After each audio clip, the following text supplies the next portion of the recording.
थौबाल वांगबल मनिंग लेकाइदगे काइदोंबम पूर्णिमा कौबी नुपी अमा ngang unaraba majung kidney fail oirakiba thodok ama Thoubal mela ground लेबा पिमा हॉस्पिटल दा ताइशिनदुना मराल सीना बखनरगि से लाइबक थिबनी हाइना हॉस्पिटल असिना संगुरकले मणिपुर प्रेस क्लब के थांजिन हॉल दा पांगथोकपा पाउगुमिफम अमदा पिमा हॉस्पिटल के deputy general manager Mainam Aruna हाई पूर्णिमा हाइरिबी नुपी असे ममांग हॉस्पिटल असिगी ओपीडी नत्रगा गाइनोकोलॉजी डिपार्टमेंट दा लाइंग जथखिजिबा पेशेंट ने हौखिबा अगस्त 3 दा इमरजेंसी ओइना अंगांग उननबा महाकी मपुरैबा काइदोंबम नागेश्वरना हॉस्पिटल असिदा पुखलखिबने मतम अदुदा हॉस्पिटल असिगे गाइनोकोलॉजिस्ट सुटी लौखि हाइना हॉस्पिटल माइकैदगी खंगनके अदुम ओइनमक इमरजेंसी ओइबना ऑपरेशन तौबिनब नागेश्वरना कन्ना हाइबदगे हॉस्पिटल असिना अतोपा डॉक्टर अमा एंगेज तौरगा ऑपरेशन तौदुना अंगांग अदु उनखिबने ऑपरेशन चथखिबा डॉक्टर अदुसो हॉस्पिटल असिगे डॉक्टर नते ऑपरेशन लोयरब मतुंग हौखिबा अगस्त 5 दा पेशेंट अदु इसिंग लिखनो चली हाइरकपदगे हॉस्पिटल की माइकैदगे KFT टेस्ट तौनब खंगनके अदुबो पेशेंट पार्टी ने इसिंग खरा मखै चली हाइदना टेस्ट तौसी हाइबि याकिदे टेस्ट अदु तौबगी महुत डिस्चार्ज तौबिनब तक्सिरकपदगे थंगनब निमित्ता डिस्चार्ज तौखिबने कोन थंगदा हॉस्पिटल असिदा ताइशिनदुना हॉस्पिटल असिगी मिंचक थीदब होनरगलि असे लाइबक थिबने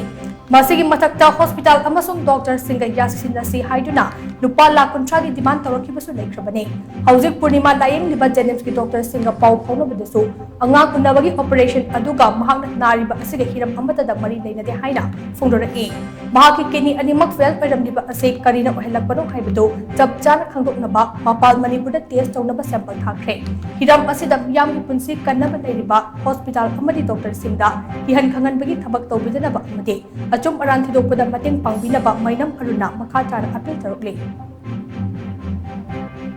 हारिबा कैदुबंग ओंबी पूर्णिमा देवी असी बीमा हेल्थ केयर ममांग अमुक्ता ओपीडी येंखिबा अमदी चेकअप तौखिबा पेशेंट नते बीमा हेल्थ केयर दा खुदक्ता ओटी तौदुना अंगांग उनखि ओटी तौरिंगै मनुंगदा हारिबा पेशेंट असी कॉम्प्लिकेशन थोखिबा अमदी ओटी तौर मतुंगदा मखोंग मखों पोंखतबा अमता यावखिदे ओटी तौबा नुमिकी मथंगी नुमित डेट 15 दा महागसी इसिंग खर लिखना चली हाइदना अखोइगी हॉस्पिटल असिगी आरएमओना पेशेंट अमदी माकी कंसर्न डॉक्टर दा केएफटी टेस्ट अमा तौसी हाइदना मतम चाना पाउ पीकी अदुबो पेशेंट की मपुरोइबना इसिंग खर चली हाइदना टेस्ट तौ हाइबे याखिदे करिगुम्बा पेशेंट असिना हॉस्पिटल असिदा लेरिङैदा महाकी केएफटी टेस्ट असे थारमदुना ngana result se khanglamba oiragadi maha hospital asidagi discharge su thadoklamloi aduga makhata ba treatment chatharangani logi matung inna achum aral yengsandringaida hospital gi committee amadi doctor bu mafam amada kauduna lupa la kuntra piu wa loisananaba akan wafam